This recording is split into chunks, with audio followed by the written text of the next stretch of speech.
Hi, everyone. Take two, Patrick Healy.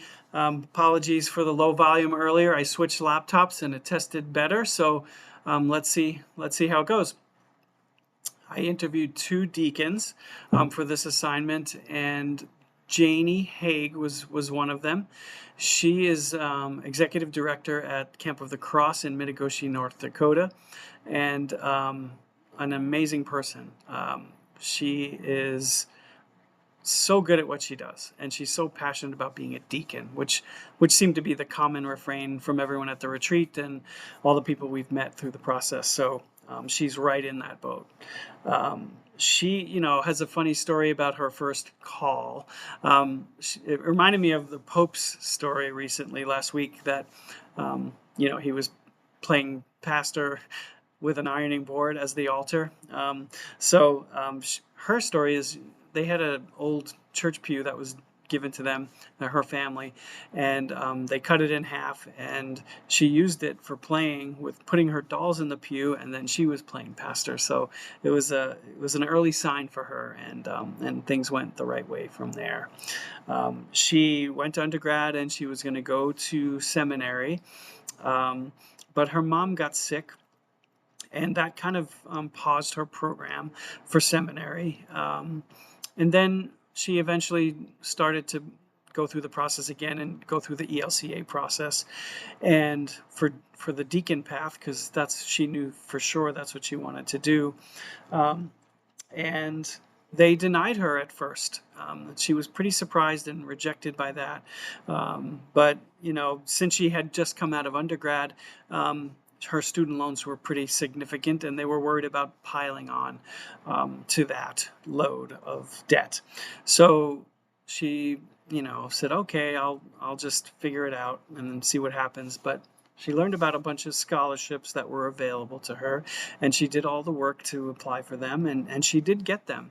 And so that helped the ELCA give the green light to proceed with seminary. And she did that, and she had a really good experience at Wartburg, and she went on a retreat, and she really got passionate about the deacon path and all that.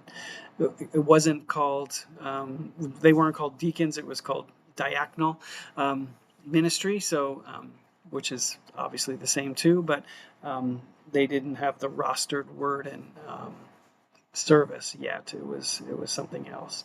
But then by the time she was done with school and the ELCA process, it was word and service, and that's what she has.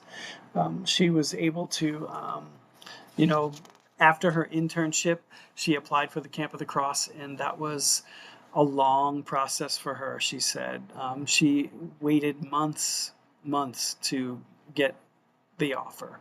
There was no other candidates, but they waited to see if there was someone else that would come in and serve that role. But she got the job. She prepared for it, and she really wanted it, and she's been so good at it ever since. I asked her about some of the challenges she's faced, and she did say that it would be good if seminary focused a little bit more on like the business practice of it, because most deacons are going into starting their own businesses or nonprofit organizations or working in an administrative fashion. So a little bit more support there would have helped her understand what she was getting into. She's thrived since, but that could have helped her a lot more to know what to expect. And also, she mentioned that after she got her first call, the ELCA did a great job of formation in the business side of things. There was a retreat, 3 retreats in the first year, and monthly calls and things like that to get them on board with how to be a deacon and how to manage a practice or a business. The other candidate was Beth Anderson. Most people know her. She is a really great deacon, very passionate about that. I was able to spend time with her. She carved out some time for me at the retreat, and we talked all about her call, and we talked about what she's doing now. I think my fondest memory of her was when I first met her, like, years ago.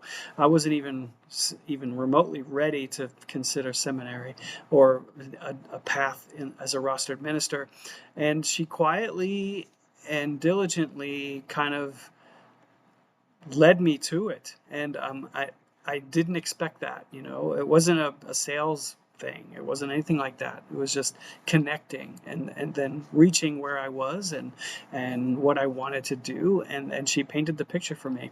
And then, a few years later, I got moving on it. But she did say that God's going to keep calling. You can put it off, but don't underestimate the power of God's influence on you, and it's going to be with you, and it already was at that point. So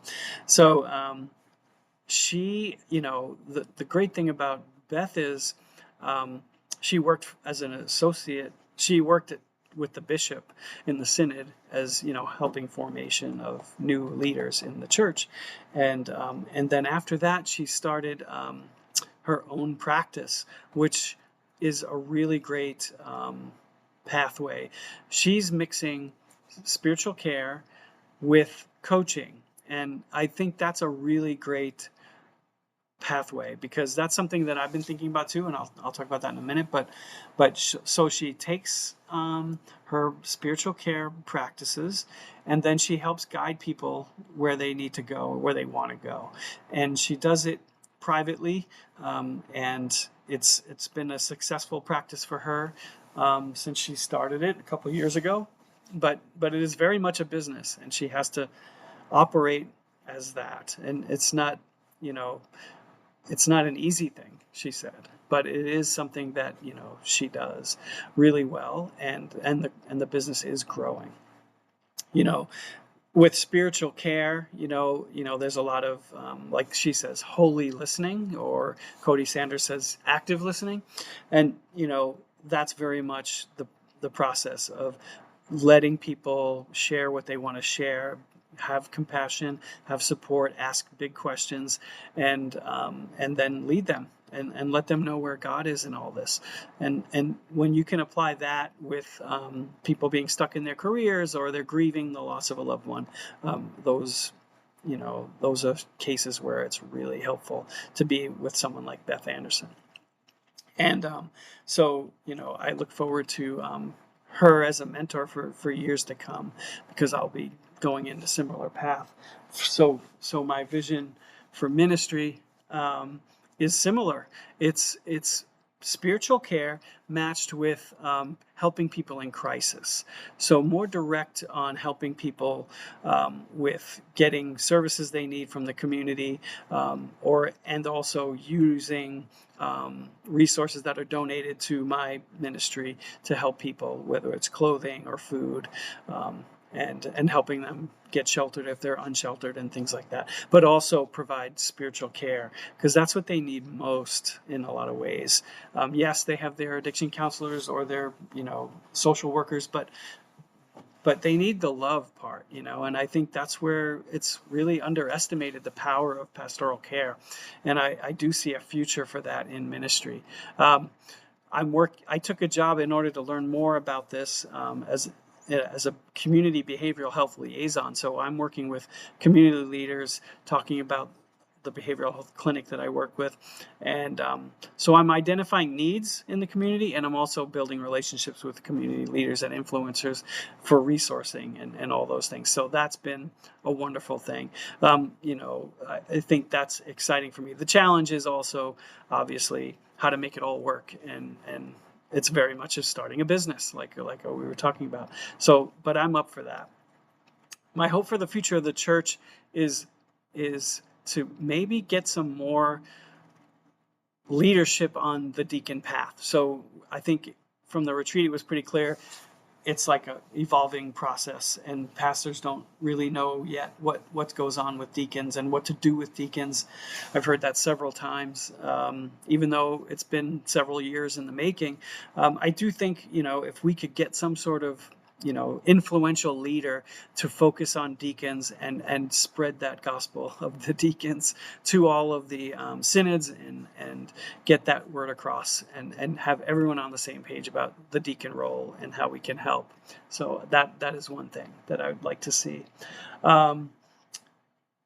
The leadership part, I really love the Head and Heart book. It was very helpful for me. I scored very much on the heart side this time, which I found interesting because in the past, running a business for a long time, I had a lot of head management. But I'm thinking now that I see what's going on in the community with these great nonprofit organizations. They have the passion, but they don't necessarily have the head part 100% where it's needed. So there's a lot of heart, when of course that's great, but you need to have someone that can influence and get things done and move things along and make the big changes and make the big decisions. So I think I'm going to learn from that, what I've learned so far, that I'm going to utilize my head experience, but also allow this new heart style to reign supreme, but definitely have a good balance there, because that'll be the secret sauce to make it all work, as the book points out. But thank you very much. I'm a little bit over time, but I wanted to say that I really love the class, and I love the retreat, of course, and love my roommate Connor. Hopefully we can keep in touch, and all the other people that I met there and through the class, and appreciate the time that Tim and Ashley has taken and the patience they've had with me during our rough semester. Okay, thank you.